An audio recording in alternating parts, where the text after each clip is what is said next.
Hello. Sveiki.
Taigi, sveiki visi, kas nusprendėte prisijungti prie šio webinaro, labai malonu Jūs matyti.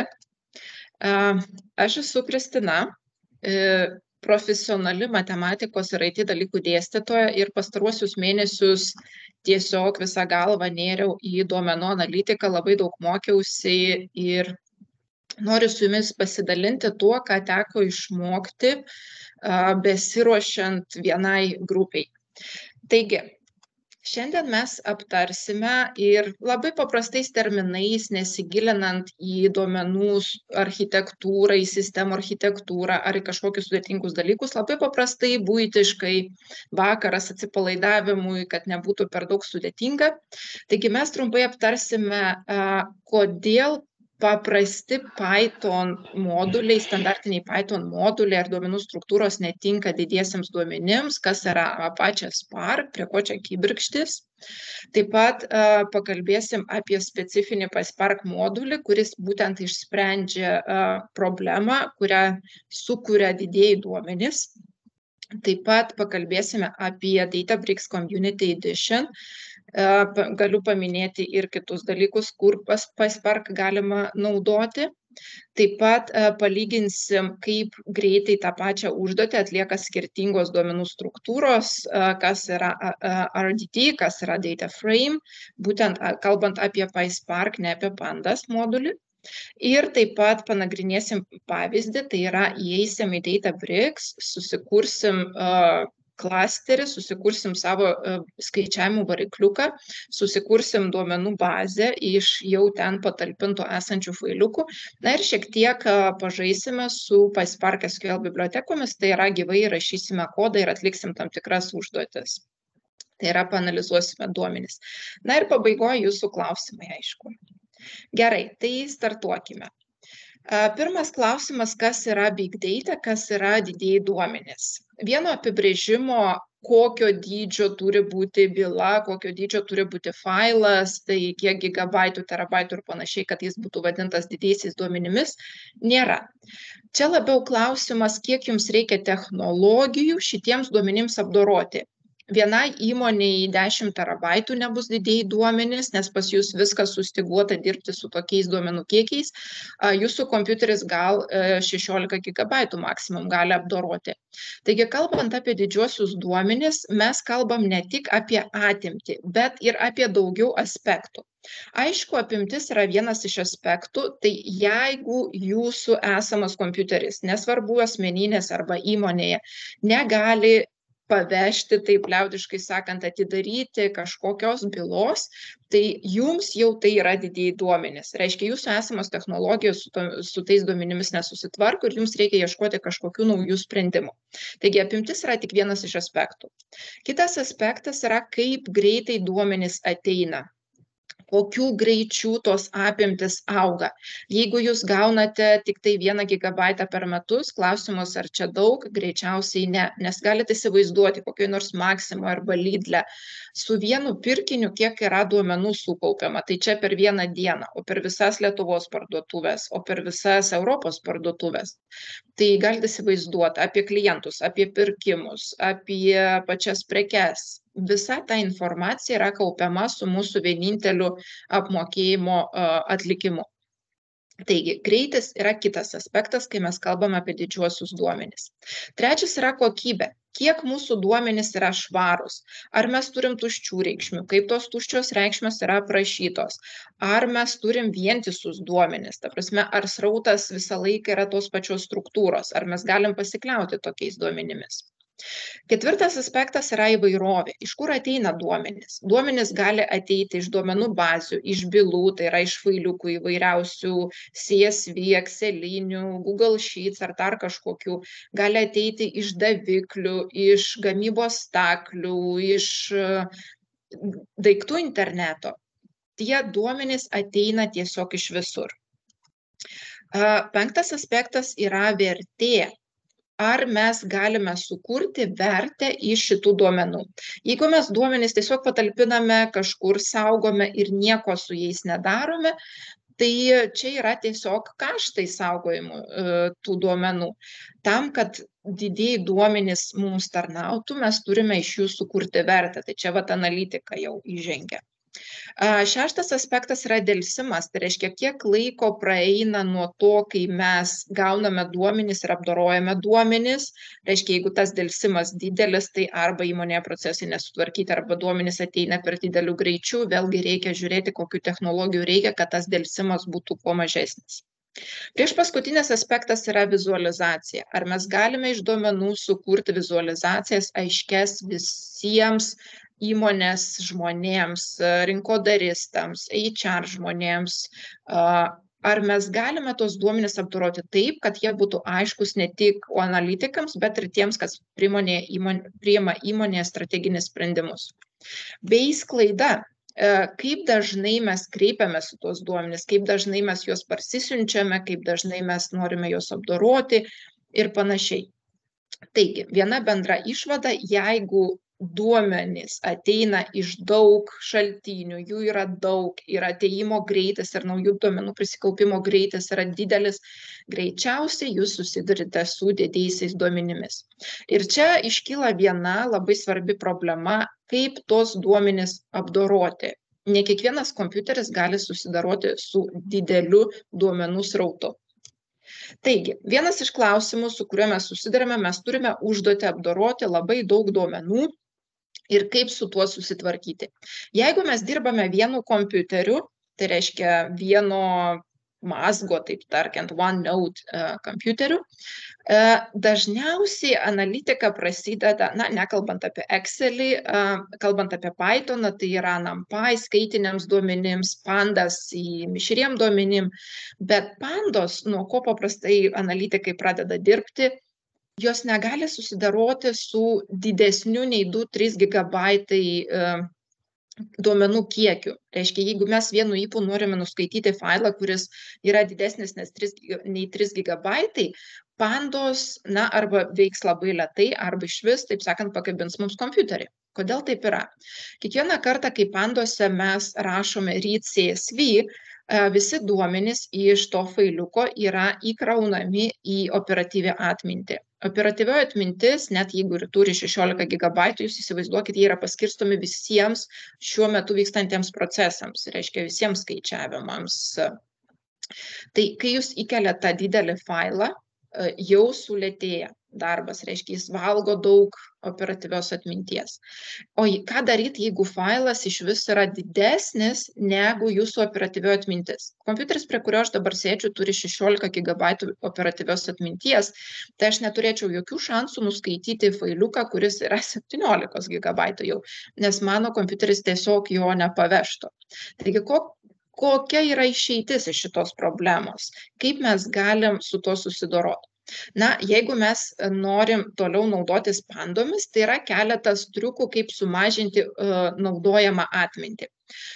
Mes galime keisti duomenų tipus. Pavyzdžiui, iš integer 64, tai reiškia int 64, pereiti į integer 8, tai yra sveikasis skaičius 8, tai reiškia iš 64 bitų vienam skaičiui saugoti, mes paskiriam 8 bitus vienam skaičiui saugoti. Kitas dalykas, mes galime naudoti chunking arba sampling, tai reiškia specifinės tokios funkcijos, kurios leidžia mūsų duomenis tarsi tokiais gabaliukais nuskaityti. Tai iš esmės, jeigu mes nenorime gydyti, taip sakant, simptomų, kurios kelia didieji duomenys, o mes susidursime su operatyvios atminties stoka, kaip bebūtų, mums reikia atsisakyti pandų, nes ten jau daug labai žaidimo atsiranda ir procedūros tampa sudėtingesnės. Mums reikia problemą spręsti iš esmės. Tai pandų tas chunking and sampling yra jau užuomina į tai, kas būtų problemos sprendimas. Problemos sprendimas tai yra ją spręsti ne vienam, o pasikviesti daugiau draugų į pagalbą. Tai čia jūs dabar matote tokį uždavinuką surūšiuoti saldainius pagal spalvas. Tai vienam žmogui didelį puodą būtų sunku, bet jeigu žmonių prieina 3, jie 3 greičiau susitvarkys, jeigu 100, tai 100 kart greičiau susitvarkys. Taigi, iš esmės išeitis yra vieną didelę užduotį paskirstyti daugeliui vykdančiųjų, daugeliui darbininkų. O tai ir yra Apache Spark technologijos esmė. Tai reiškia lygiagretieji skaičiavimai, kai užduotis yra suskaidoma į daug, ten gali būti iki 10 000 dalelyčių. Ir visos tos dalelytės apdorojamos vienu ypu. Ir mums po to surenkamas ir išvedamas rezultatas. Taigi, kas yra Apache Spark? Spark kaip technologija užgimė 2009 metais Berklio universiteto laboratorijoje kaip didžiulis projektas, prie kurio dirbo ir studentai, ir dėstytojai. Esmė ir buvo tokia - sukurti lygiagrečių skaičiavimų varikliuką. Tai tuo momentu laboratorijoje technologija buvo sukurta, bet ji realiai paleista į gyvenimą buvo kiek vėliau, kai jie atsidūrė po Apache sparnu ir pavirto į Apache Spark. Tai reiškia, čia ne taip seniai, galbūt 14-16 metais, tai pakankamai nauja technologija. Taigi, kas yra tas Apache Spark? Apache Spark iš esmės yra lygiagrečių skaičiavimų variklis. Klasteris tai yra mazgų arba mini skaičiuoklių, mini kompiuteriukų, kurie atlieka užduotį kartu. Taigi Apache Spark architektūra labai paprastai, nesigilinant į detalės. Pagrindinis elementas yra branduolys. Tai yra būtent ta vieta, kur įvyksta visa magija. Kai mes inicijuojam Spark, lokaliai kompiuteriuose reikia inicijuoti, Databricks, kur mes šiandien kalbėsim, ten jau viskas už mus paruošta. Taigi, kai mes pradedam naudotis Spark, tai yra sukuriam Spark objektą, atsiranda klasteris. Klasteris yra ne kas kita kaip užduotį vykdančių mazgų sambūris. Nekekė lietuviškai sako. Ir tame klasteryje, toje skaičiavimo mazgų, tame sambūryje yra vadinamas manager, tai reiškia vyresnysis mazgas, kuris paskirsto užduotis taip vadinamiems darbininkams. Tai reiškia, jis taip paskirsto užduotis. Na ir tarkim, jeigu mūsų failas yra 100 gigabaitų, jis ateina čia, tai tas menedžeris paskirsto, pavyzdžiui, kokius 10 vienam darbininkui, tų darbininkų, aišku, bus žymiai daugiau, ne 3 ir ne 5, kokius 40 trečiam, tai yra antram, 53. Ir tada, kai mes atliekam duomenis, mes vienu ypu dirbam ne su 100 gigabaitų, bet su didžiausio vienam darbininkui tenkančiu kiekiu. Tai tų darbininkų gali būti, kaip ir sakau, iki 10 000, gal net daugiau. Taigi tokia ir yra Spark technologijos esmė. Sukurti klasterį, arba jau jis būna integruotas, arba mums reikia jį inicijuoti. Ir tada visa mūsų informacija yra paskirstyta, saugoma visur mažais gabaliukais. Visi skaičiavimai atliekami operatyvioje atminty, tai reiškia, jie atliekami labai greitai, atliekami lygiagrečiai. Ir mes po to, jeigu nepaprašom rezultato ir nepamatom, jeigu paprašom, mums rezultatą išveda. Taigi Apache Spark pasižymi taip vadinamų lazy computations, tai reiškia tingų skaičiavimai. Kai mes parašom kažkokį kodą, Spark jį įsimena ir tik tada, kai mes paprašom išvesti, mums parodo rezultatą. Tokiu būdu gauname labai greitus skaičiavimus ir neapkraunamą atmintį. Branduolys dirba su keturiais dideliais moduliais. Vienas modulis yra skirtas SQL, tai reiškia duomenų ištraukimui iš serverio. Antras modulis yra skirtas mašininiam mokymuisi. Trečias modulis yra skirtas duomenų analitikai realių laikų, tai reiškia, kai duomenys visą laiką plaukia ir mes norim juos apdoroti realių laikų. Ir ketvirtas modulis skirtas vaizdo apdorojimui, bet kokiai grafiniai informacijai. Ir kas yra gerai, Apache Spark technologija, jūs matote, jinai turi visų pirma platų spektrą funkcijų, tai yra ir duomenų paėmimas, ir duomenų apdorojimas, bet ir labai lanksti kalbų atžvilgiu. Apache Spark technologija turi taip vadinamus APIs, tai reiškia prisijungimus ir R kalbai, ir Pythonui, ir Scalai. Scala tai buvo originali kalba, kuria buvo sukurta, ir Java. Tai reiškia, viena iš 4 kalbų jūs galite atlikti tas pačias užduotis. Taigi tokia esmė. Big data tai yra duomenys, kurie plaukia iš visur, jų yra daug ir jų vis didėja ir didėja. O Apache Spark jos paskirsto mažais gabaliukais, mažom porcijom ir atlieka užduotis su daug mažų porcijų vienu metu. Kalbant apie Python kalbą, tai yra tai, kas mus domina šiandieną, sinergija tarp Python kalbos ir Apache Spark technologijos yra vadinama PySpark modulis. PySpark modulis šiuo metu turi 3 bibliotekas. Tai yra PySpark SQL užklausoms rašyti, tai yra naudotis SQL kalba. labai lankstus modelis savo sintaksės prasme, ne toks griežtas struktūros prasme kaip SQL kalba. PySpark ML, jisai skirtas mašininiam mokymuisi, tai kol kas mes jo nepaliesim, ir PySpark Streaming irgi mes kol kas apie jį nekalbėsim, jis skirtas duomenų apdorojimui Python kalba realių laikų. Vaizdo apdorojimui, kiek ieškoju informacijos, kol kas neradau, tai gali būti, kad dar šitas modulis būtent Python kalbai yra neparengtas.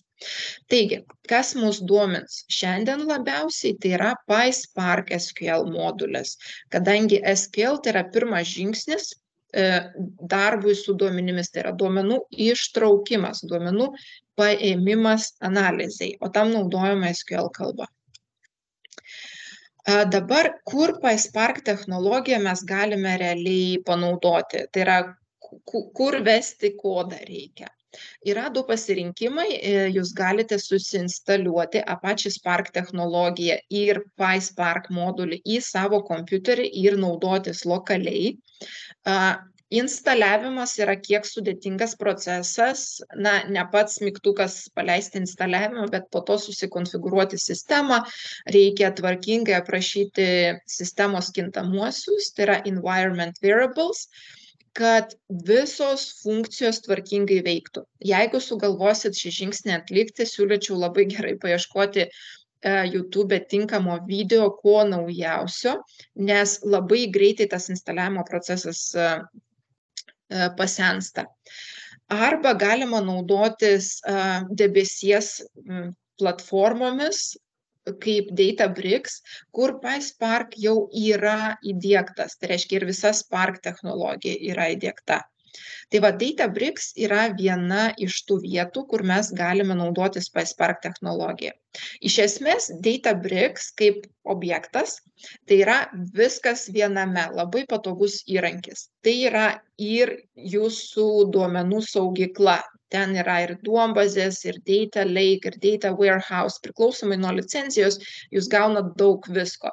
Tai reiškia ir duomenų saugykla viena, ir iškart toj pačioj aplinkoj jūs galite duomenis apdoroti. Ten yra integruotas Jupyter Notebook, kuris palaiko ir 4 kalbas, ir R, ir Python, ir Scala, ir Java, ir SQL galima tiesiogiai rašyti. Yra ir daug papildomo funkcionalumo, kaip iškart integruotas grafikų braižymas, dashboardai.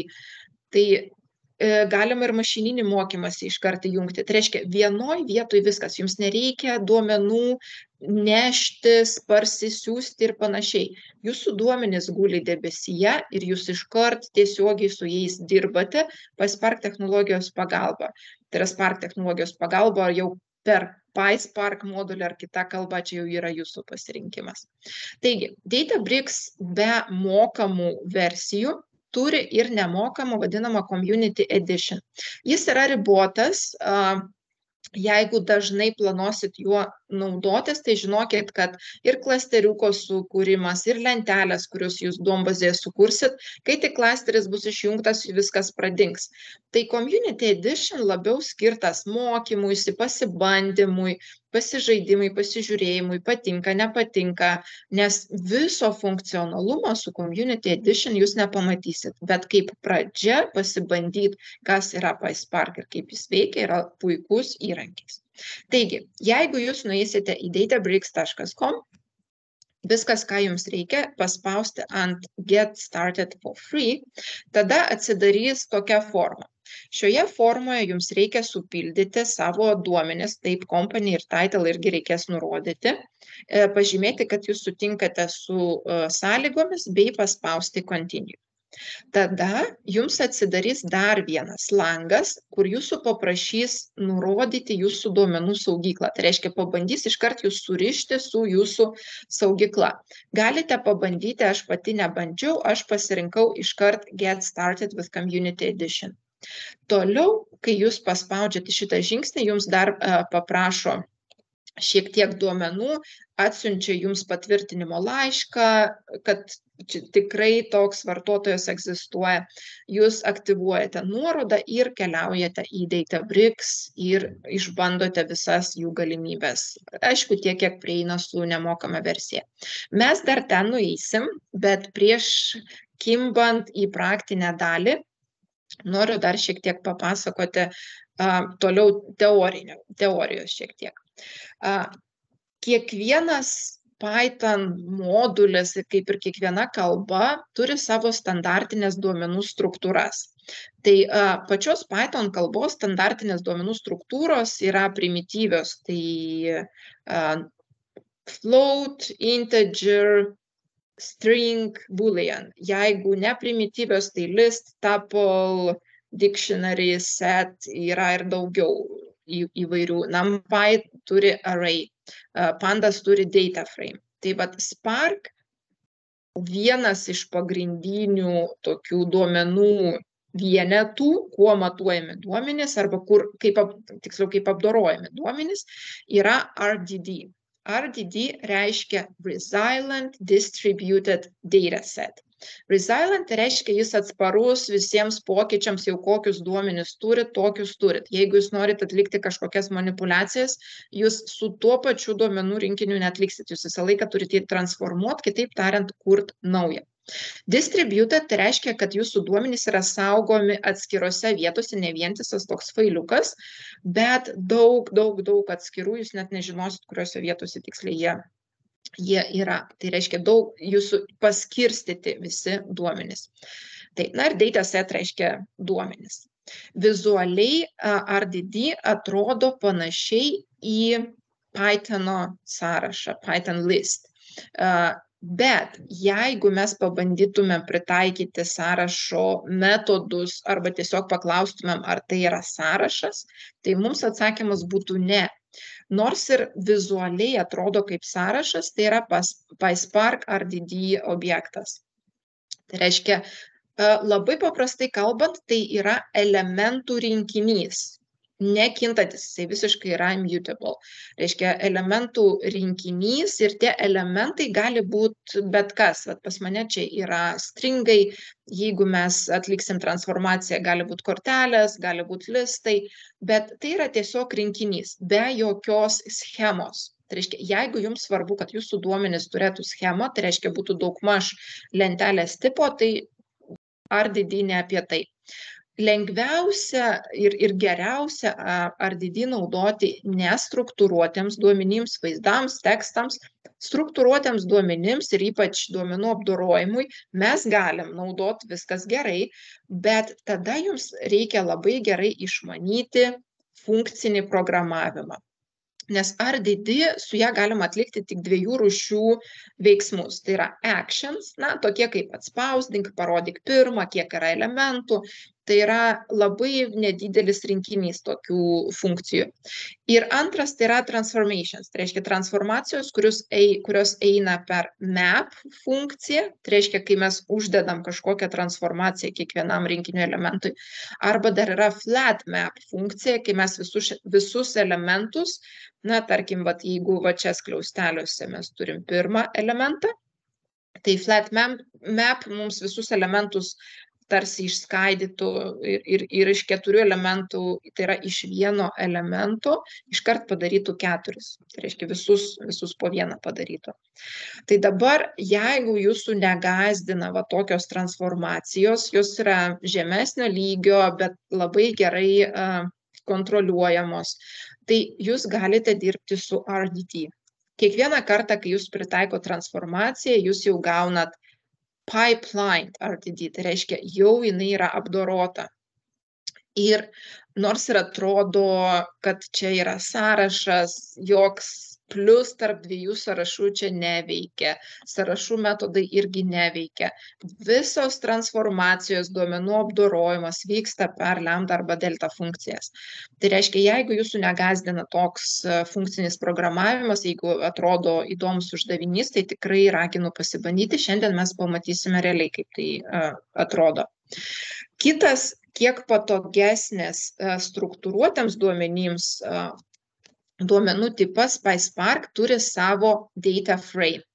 Data frame tai yra lentelė matricinio pavidalo ir ji jau turi savo schemą. Mes galime arba aprašyti, arba jinai nusiskaito kartu nuskaitant failą.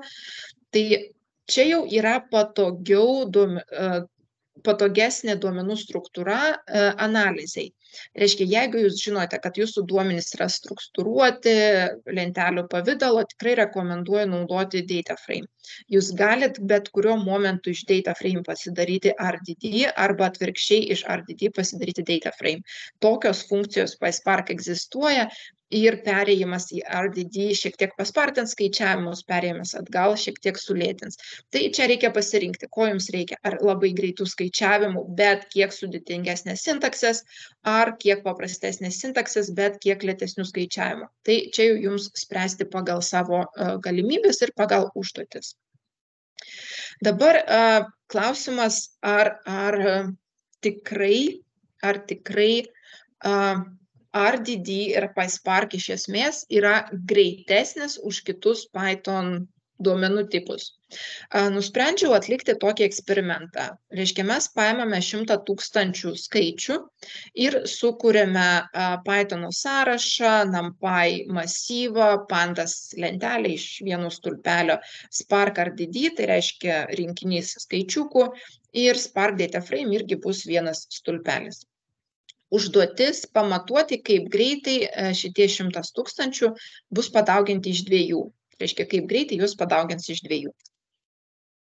Jeigu mes pasižiūrėsim į sąrašą, tai labai lengvai galime pamatyti, kad list comprehension yra greitesnis. Čia yra vidutiniškai 3,33 milisekundės. 100 buvo 7 ciklai po 100 cikliukų viduj, tai čia vidutiniškai yra. Standartinis for ciklas yra lėtesnis, daugiau nei 2. Jeigu mes kalbėsim apie NumPy array, tai yra apie masyvą, tai jo vidutinis užduoties vykdymo laikas yra beveik 50 mikrosekundžių, kas yra mikrosekundė yra 1 milijoninė sekundės. Ir jis jau spėja 10 000 cikliukų prasukti vienam dideliam ciklui. Tai jis yra jau žymiai greitesnis, 1000 kartų greitesnis. Pandas irgi greičiau už standartinį sąrašą, ar su comprehension ar be, bet kiek lėtesnė už NumPy. Taigi, lyginant tokias standartinės duomenų struktūras, su kuriais mes dažnai susiduriam, NumPy aišku laimi, kas yra logiška, nes jis parašytas į kalbą. Jeigu mes palyginsim būtent PySparko duomenų struktūras, RDD ir data frames. Tai dabar žiūrėkit, jeigu mes įvykdysim užduotį su RDD, sakysim, kad kiekvieną elementą daugink iš 2, tai įvykdymo greitis yra 3 mikrosekundės. Tai reiškia 3 milijoninės sekundės. Čia buvo 10 kartų greičiau nei NumPy'us. Ir jis spėjo 100 000 cikliukų prasukti. Įsivaizduojat, vienas 10 000, kitas 100 000. Tai čia yra 10 kartų greičiau už NumPy. Jeigu mes pabandysim padirbti su data frame, čia yra skirtingi metodai, vėlgi, kaip galima skaičius iš 2 padauginti. Sukuriant naują stulpelį, tai 14 milisekundžių, kas vis tiek greičiau už standartinį listą, už sąrašą.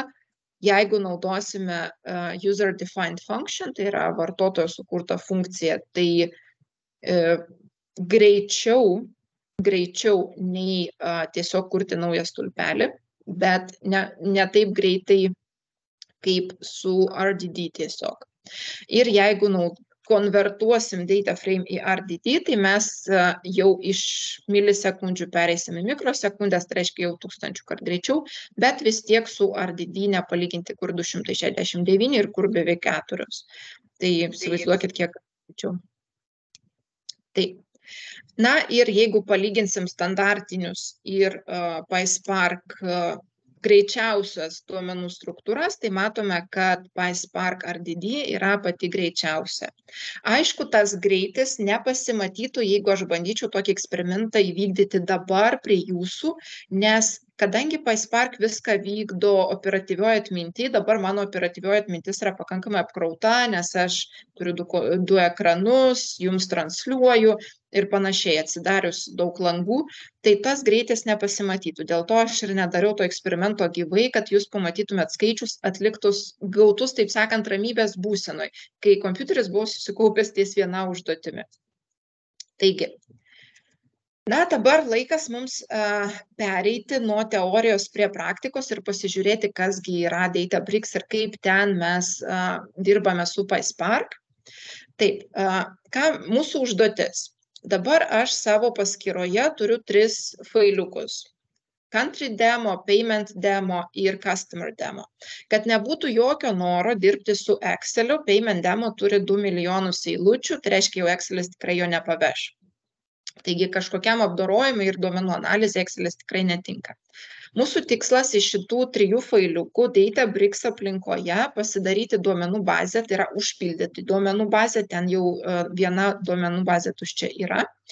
Ryšiai tarp lentelių bus customer su payment, jungsis per customer ID ir customer su country, jungsis per country ID. Na ir atlikti keletą paprastų užduotėlių.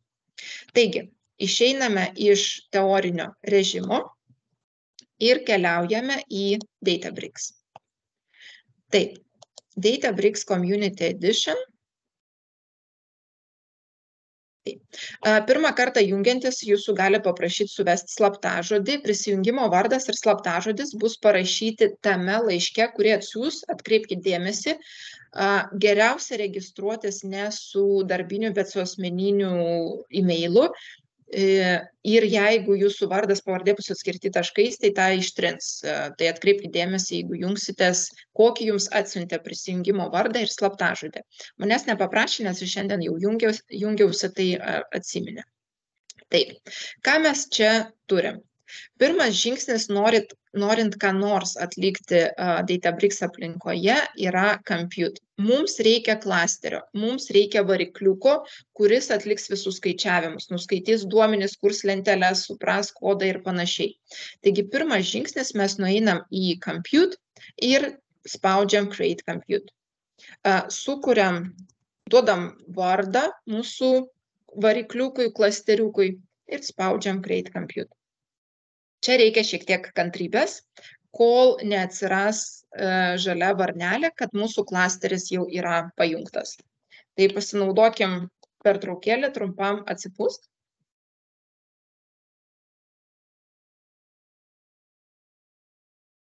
Vėlgi, aš galėjau įjungti klasterį ir prieš prasidedant webinarui, bet norėjau, kad jūs gyvai pamatytumėt, kadangi mūsų webinaro tikslas yra PySpark naudojamas realiuose aplinkose, tai vat jums reali aplinka, tai reiškia Databricks, kur mes turime ir failų saugyklą, ir duomenų bazę, tik kol kas jinai tuščia yra. Mes turėsime ir notebook. Tik reikia sulaukti, kol mums bus paskirtas klasteriukas. Kiekvienam vartotojui yra duodama 15 GB atminties, tai reiškia, su tiek atminties failiukų užduočių jūs galite dirbti. Šitas klasteriukas jis negyvuoja visą laiką, jis po 1-2 valandų neaktyvumo, tai reiškia, kai jūs nieko nedarot, jis išsijungia ir tada reikia tiesiog sukurti naują. Jeigu jūs sukursit kažkokias lenteles duombazėje, vėlgi jūs išjungsit klasteriuką ir jos dings. Failiukai, kuriuos čia saugot, jie nedingsta. Čia jau kaip failų saugykla veikia gerai, net ir su Community Edition.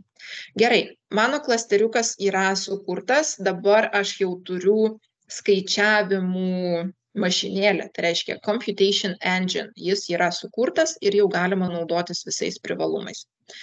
Antras dalykas, reikia pasižiūrėti, kokius mes turime duomenis. Va čia DBFS, tai Databricks File Storage, jūs turite vietą, kur galite saugot savo failiukus. Čia va tokio medžio pavidalu yra. Tai va čia yra tie 3 CSV failiukai, kuriuos minėjau. Mes iš jų padarysime lenteles. Taip, jeigu paspausim ant Database Tables, jau čia duomenų bazė default yra, bet kaip matot, ten nėra jokių lentelių. Prieš 3 valandas jos čia buvo, bet kadangi klasteriukas buvo nutrauktas jo darbas, tai jų dabar nebėra. Sukurkim naujas. Kai jūs kūrėte lenteles, jūs turite galimybę sukurti iš išorinio failo, iš duombazės, iš kito duomenų šaltinių. Aš kursiu iš failų saugyklos, būtent iš tų failiukų, kurie yra pas mane. Taip, tai pirmas bus country demo. Važiuojam žemyn. Jūs galite sukurti lentelę su user interface arba notebook'e. Aš padarysiu su user interface, nes taip yra greičiau ir kiek vaizdžiau matosi, kas vyksta. Pasirenkam klasterį ir žiūrim preview table. Dabar aš pakeisiu vardą į trumpesnį tiesiog country demo, duomenų bazė yra default, failo tipo atpažino. Taip, palaukim, kol mums sugeneruos vaizdą, kad jūs pamatytumėt, kodėl reikia dar spustelti porai vietų.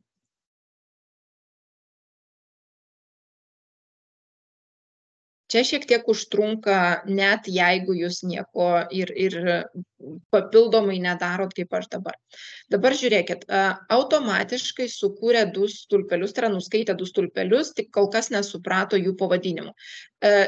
Tokie stulpelių pavadinimai yra standartiniai PySpark stulpelių pavadinimai. Jos taip ir vadina column 0, column 1 ir taip toliau.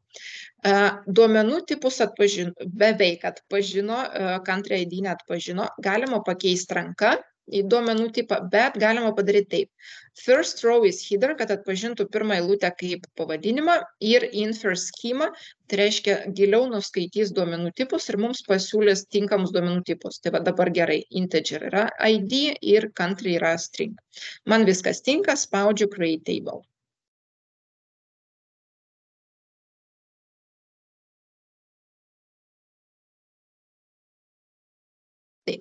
Tai dabar mes matome lentelės tokį preview ir matome schemą. Čia aš, kadangi daugiau nieko nenurodžiau, tai tiek ID, tiek country gali būti tušti. Failuose tokių reikšmių nėra. Failai yra tvarkingi, viskas yra užpildyta. Gerai, dabar vėl einam į data. Jau dabar žiūrėkit, mūsų duomenų bazėje atsirado viena lentelė. Čia yra ta ryšių lentelė, relational table, tikroji duomenų bazės lentelė. Bet mums reikia dar 2. Taip, sukurkim antrą iš DBFS. Taip. Dabar customer demo. Pasirenkam user interface, pasirenkam savo klasteriuką ir preview table. Taip, aš kiek pakeisiu pavadinimą ir iškart first row header infer schema. Ir vėl palaukiam, pasižiūrim, ar atpažins duomenų tipus ir ar pakels pirmą eilutę į stulpelio pavadinimus. Gerai, viskas, duomenų tipai integer, string, string, integer, viskas gerai.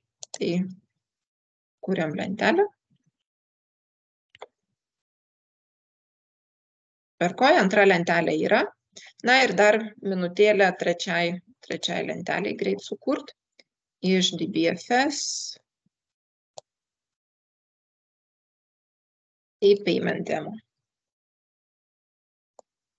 User interface, pasirenkam klasteriuką ir preview table. Taip, keičiu vardą ir iškart first row is header infer schema.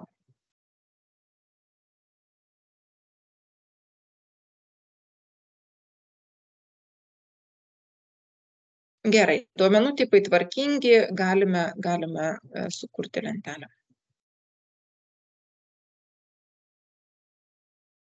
Taigi, dabar mes esame realios situacijos, įsivaizduokit, įmonė turi pilną Databricks licenciją, tai ką jie turi duomenų bazę. Jie, aišku, gali ir kažkokius failiukus papildomai turėti, bet jie turi ir duomenų bazę ir nori atlikti analizę tų duomenų, kurie čia yra. Kaip tą padaryti? Duomenų niekur siųstis nereikia. Mes einam tiesiog į workplace. Galit iškart spaust create, sukurt naują notebooką. Galit nukeliauti, jeigu yra keli vartotojai kur nors, tiesiog dešinysis spustelėjimas Create Notebook. Duokim jam pavadinimą. Čia yra Jupyter Notebook. Visi triukeliai, kuriuos jūs žinot su Jupyter Notebook čia veikia, reikia pajungti mums klasteriuką skaičiavimui. Jei galima iš karto čia importuoti notebooką, jeigu jūs kažkur kitur jau Jupyter Notebooką turit, jį galima čia importuoti, viskas ko puikiausiai veikia. Po to galima savo išeksportuoti keliais formatais. Vėlgi labai patogu. Taigi, pradėkime nuo RDD. Kas yra ta RDD, kaip jinai atrodo ir kaip mes galim su ją operuoti. Čia yra demonstracinis, čia dar nėra duomenų analizė, tiesiog jums noriu parodyti, kas ta RDD. Paimkime mūsų ilgiausią failą, didžiausią failą ir nuskaitykime jį į RDD. Mes naudojame Spark, Spark Context, Text File. Taip, ir mums reikia, pirmą aš nuskaitysiu RDD ne iš lentelės nereikia, bet iš failiuko. Kad tvarkingai nuskaityti RDD iš failiuko, mes einam į duomenis, susirandam tą failiuką, kurio mums reikia, dešinysis spustelėjimas, copy path. Ir aš paimsiu Spark API formatą. Gerai, ir čia tarp kabučių įklijuojam. Gerai, komanda įvykdyta, nieko mums neparodė, aišku, mes tik tai sukūrėm kintamai, nieko iš jo daugiau nepaprašėme. Taip, jeigu mes norime pamatyti, kaip mūsų RDD atrodo, aš galiu pasakyti, duok man 4 elementus. Gerai, tai dabar žiūrėkit, kaip atrodo duomenys. Tai yra tarsi sąrašas iš 4 eilučių. Kiekviena eilutė buvo suspausta į stringą, suklijuota į stringą ir mes turim 4 stringus, kur nulinis yra stulpelių pavadinimai. Gerai, dabar klausimas, ar čia tikrai 2 milijonai eilučių. Tai paimant RDD ir paimsime count.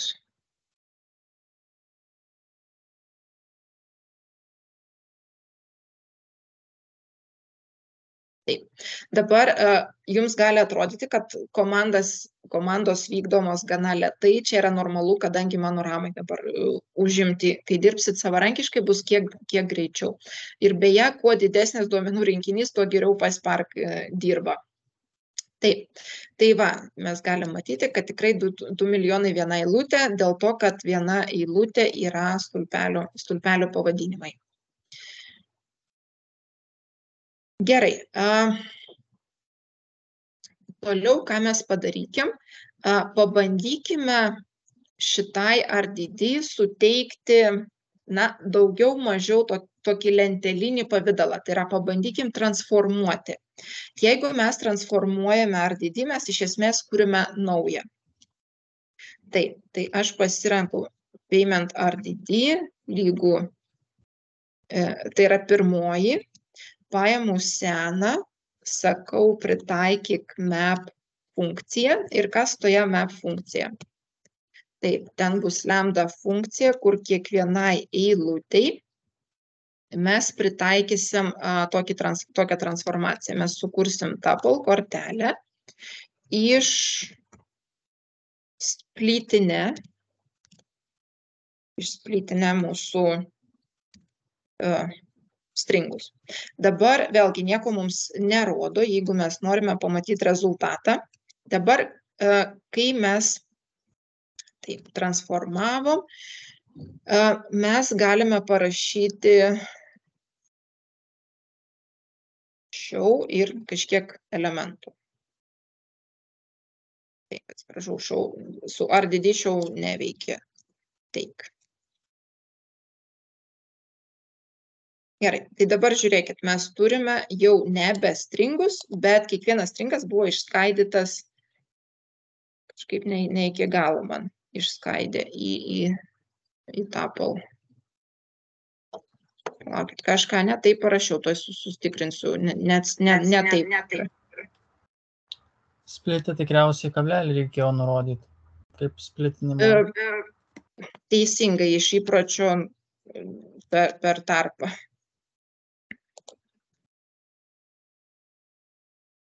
Dabar gerai. Tai reiškia, dabar jau yra kiek patogesnis pavidalas, jeigu mes paimsime daugiau elementų. Taip, tai jau daugmaž atrodo kaip ir lentelė. Visi elementai yra taplai, mes galim listus pasidaryti, čia jau kaip mums yra patogiau. Bet pavyzdžiui, jeigu jūs norėtumėt pakeisti dabar, kiekvienas elementas vis tiek yra stringas, nes splitinant stringą mes turim stringus.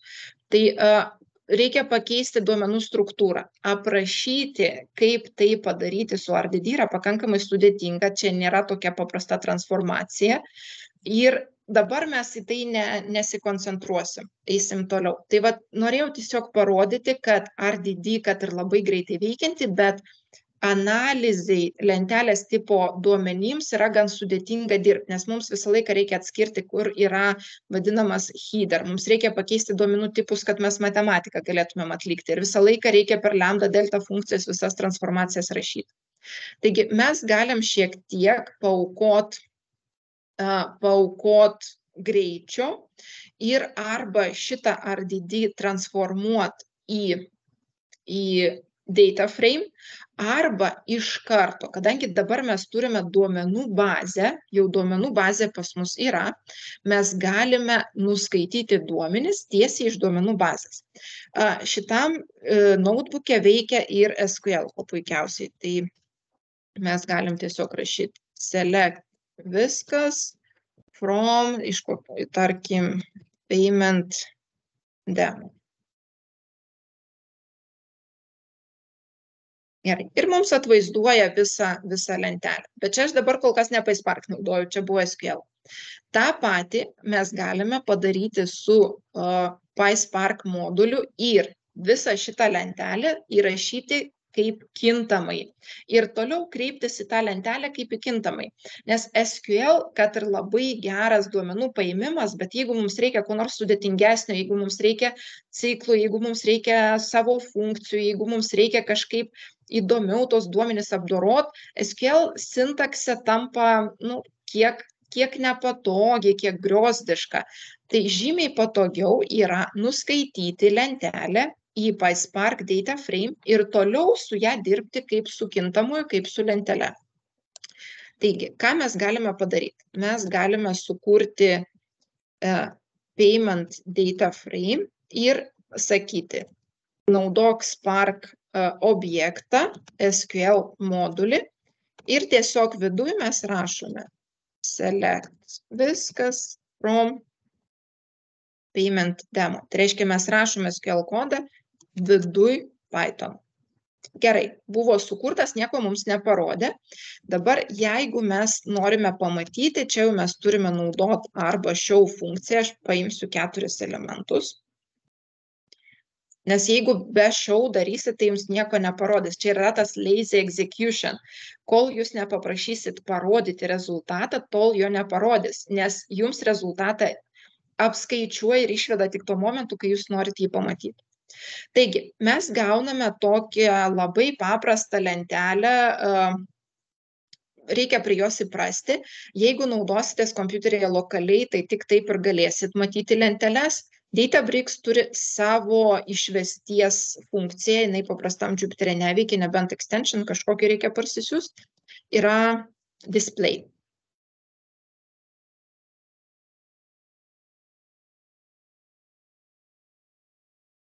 Ir mums tada parodo lentelės pavidalu. Jeigu mes norime padaryti, kad rodytų ne visą lentelę, ne visus 2 milijonus eilučių, nors čia gali būti, kad čia atkerpa iki 10 000 vaizdui. Mes galime parašyti limit, tarkim, 5. Reiškia, limit funkcija PySpark modulyje yra taikoma data frame. Gerai, tai dabar mes turime tokį vaizdą. Su show funkcija gauname tokią paprastą lentelę, kaip senovinių spausdintuvų atspausdinta, su limit, su display mes turime jau tokią Excelinio daugmaž formato lentelę. Mes galime pamatyti schemą mūsų lentelės. Taip. Payment data frame yra print schema. Ir mes iškart matom. Dabar, jeigu jūsų lentelė yra vieno lygio, tai reiškia eilutės toliau nesidalina, nėra suskaidytos, tai tada jūs matysit tik tai root, tik tai šakninės struktūros duomenų formatą. Tai vat payment ID integer, customer ID integer, amount double, tai yra trupmeninis skaičius. Jeigu jūsų būtų, tarkim, kažkuri eilutė dar būtų į dvi padalinta, tai būtų ir root, ir tada toliau sekantis lygis. PySpark kuo puikiausiai tokius formatus palaiko. Taip.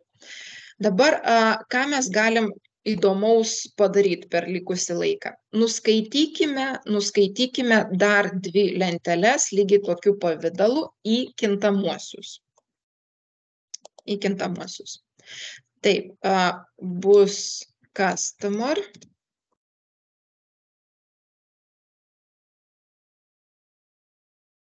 Ir dar bus country.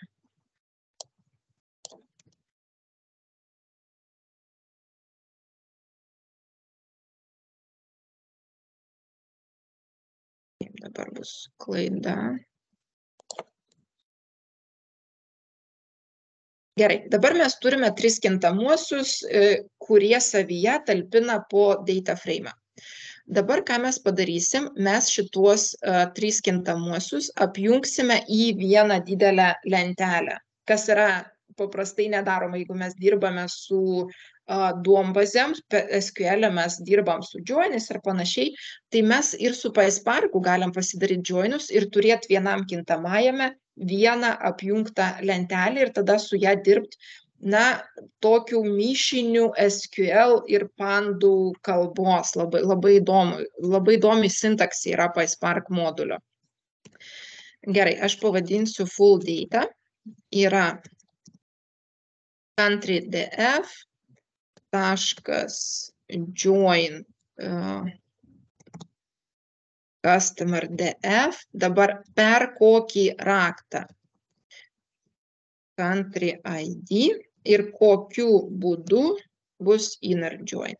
Ir dar join, taip, country customer payments per raktą customer ID ir rūšis yra inner. Gerai. Ir paprašykim mums parodyti. Display, full data ir uždėsiu limit, kas 5 eilutes.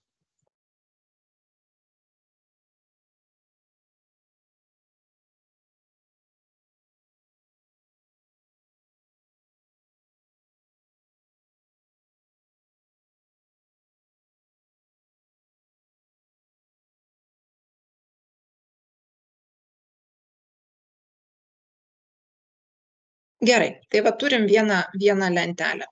Dabar čia tiesiog pasižiūrėjimui, po to darbui labai patogu. Tarkime, aš turiu tokią užduotį, nustatyti top 5 šalis, tai reiškia, iš kokių šalių atėjo daugiausia pajamų. Pajamos yra amount stulpelėje. Tai reiškia, mes norime sužinoti, kokios šalis atnešė ir kiek pajamų, tai reiškia top 5 šalis. Vienas dalykas, mes galime rašyti, pavyzdžiui, select everything from, viena lentelė join, kita lentelė join, trečia lentelė where, group by, pagal kažkokią agregaciją naudoti ir panašiai. Viskas gerai. Bet jeigu mes tą norim padaryti su Pythonu, kas yra įdomu su PySpark, mums nebūtina laikytis SQL struktūros. Jeigu SQL reikalauja pirmą select, po to from, po to jeigu reikia join, po to group by arba where, po to group by, po to having, ir mes negalim tų komandų sukeisti vietom. Su PySparku mes tą galim, nes PySpark taigi Python yra. O Python leidžia kabint funkcijas, metodus vieną ant kito.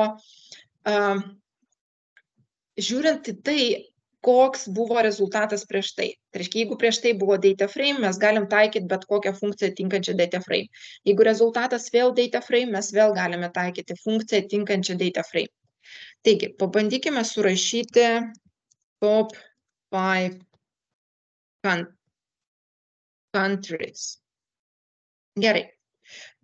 Pirmą aš paimsiu mūsų full data ir nerašysiu select, bet rašysiu iškart group by. Taip. Group by mes pagal country sugrupuosim. Agregaciją mes naudosime sum amount. Tai reiškia, norim suskaičiuoti pajamas.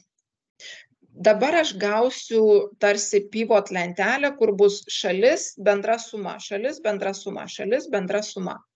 Gerai, jeigu aš noriu pamatyti kažkokį vaizdą, aš toliau turiu rašyti select, ką aš noriu pamatyti. Taip, ir mes paimsime country ir dabar, kai mes pritaikysim sum amount, tai stulpelis taip ir vadinsis SQL. Jeigu mes ant stulpelio užkabinam kažkokią agregaciją, tai stulpelio pavadinimas toks ir tampa. Tai sum amount. Taip. Noriu surūšiuoti order by. Galima naudoti sort, order by amount. Taip, parašysim, kad ascending yra false, kad mums būtų nuo didžiausių ir limit 5. Taip, na ir paprašykim parodyti mums. Display top 5.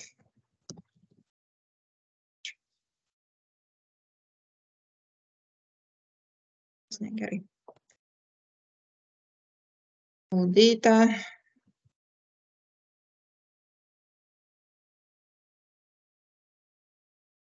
Gerai, žiūrim. Kažkur klaidą padariau. Full data, group by country, sum amount.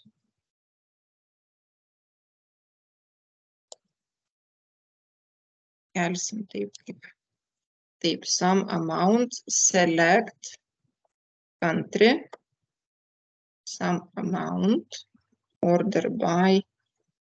Mes dabar turim nebe amount, bet sum amount. Štai taip.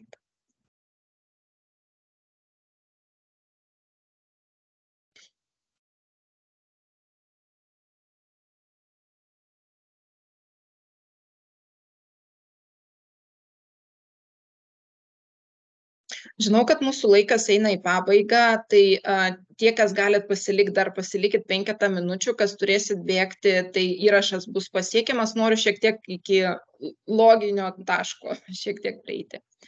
Gerai, tai žiūrėkit, mes gavome top 5 šalis, iš kurių turime daugiausia pajamų. Man nelabai patinka, kad labai daug ženklų po kablelio, tai mes galime round funkciją užkabinti.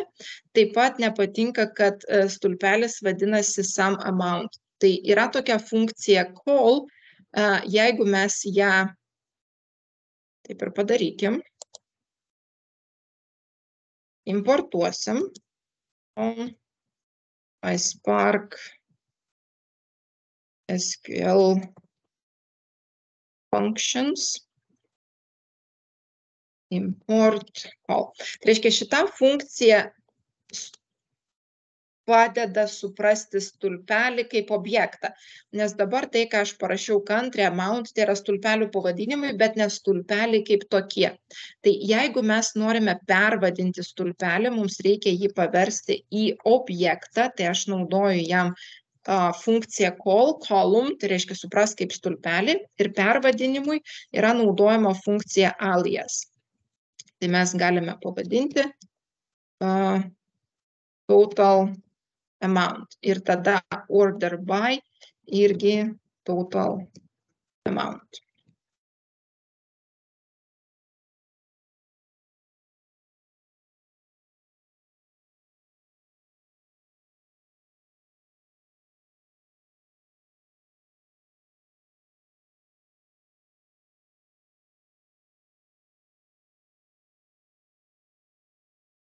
Gerai. Tai vat būtumėm dar uždėję round ir būtų dar gražiau. Kas įdomu, Databricks turi iškart ir vizualizavimo galimybės. Čia jau ne PySparkas, čia jau pačio Databricks. Mes galime paimti tegu stulpelinę, tegu jinai būna vertikalioji, data labels, mes galim paprašyti parodyti data labels ir čia, kad būtų mažiau ženklų po kablelio. Taip, ir galime išsaugoti. Taip, ir iškart turim grafikėlį. Vėliau tiek lenteles, kurios yra sugeneruotos su display, su show ne, bet kurios sugeneruotos su display ir visus grafikus mes galime patalpinti į dashboardą. Čia yra tokia galimybė file, taip, kažkur buvo new dashboard. Tai jeigu aš paspausiu new dashboard, man iš karto automatiškai sukels visas vizualizacijas, kurios arba su display yra sukurtos, arba grafikas yra. Tai va, čia jau ne PySparko dalis, čia pačio Databricks dalis. Ir po to mes galime tą dashboardą prezentuoti, daryti prezentaciją, aišku, jį reikia sutvarkyti ir panašiai. Tai va. Labai trumpai tiek, per greitai praėjo valanda, buvau pasiruošus žymiai daugiau visko papasakot. Jeigu jūs susidomėjote būtent PySpark SQL moduliu arba apskritai Python kalba, visada maloniai laukiu jūsų savo grupėje.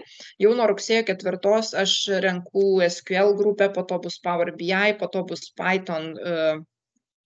Maksimum mes nueisim iki mašininio mokymosi ir duomenų vizualizavimo, bet jeigu bus daugiau norinčių ir jeigu susirinks grupė, mes galime jau šį rudenį paleisti ir PySpark SQL modulį kaip atskirą modulį, nes intensyviai dirbame prie to, kad šitas modulis užaugtų į vieną naują kursą, tai yra Advanced Python arba Python taikymai realiuose aplinkybėse arba aplinkose. Tai vat vienas gabaliukas yra PySpark SQL modulis. Jeigu bus susidomėjusių, tai mielai lauksiu, rašykit man arba rašykit Rolandui, kas jį pažįstat, arba rašykit tiesiog į Data Academy paštą.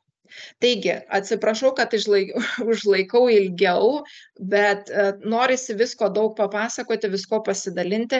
Jeigu turite kažkokių klausimų ir dar neskubat, tai mielai galite paklausti, nes aš tikrai mielai atsakysiu.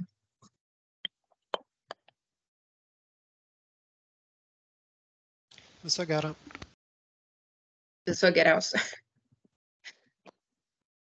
Jeigu taip išeis, kad klausimų atsiras vėliau, kai peržiūrėsit, tarkim, įrašą arba šiaip sugalvosit, tai visada maloniai prašom rašykite, klauskite, visada jums pagelbėsiu. Man tai yra mokymosi dalis, jums gali būti naudinga ateityje. Taigi, labai ačiū už dėmesį, tikiuosi, kad pasimatysim ateityje. Svetlana, taip, klauskit. Labas vakaras, aš norėjau paklausti, ar visi mokymai bus 3 kartai per savaitę, galbūt yra kažkokių, kur bus, tarkim, 2 kartai per savaitę? Kol kas dabar rugsėjį mes renkam grupę su 3 kartais, su standartinė. Kai jinai pasibaigs, tada jau žiūrėsime. Tai kol kas 3 kartai per savaitę.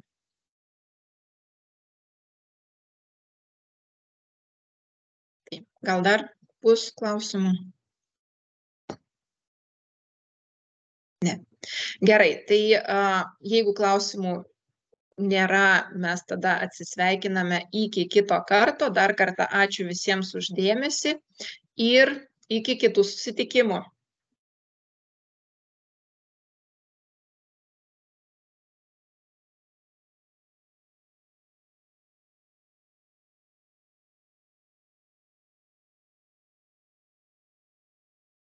Svetlana, prašom.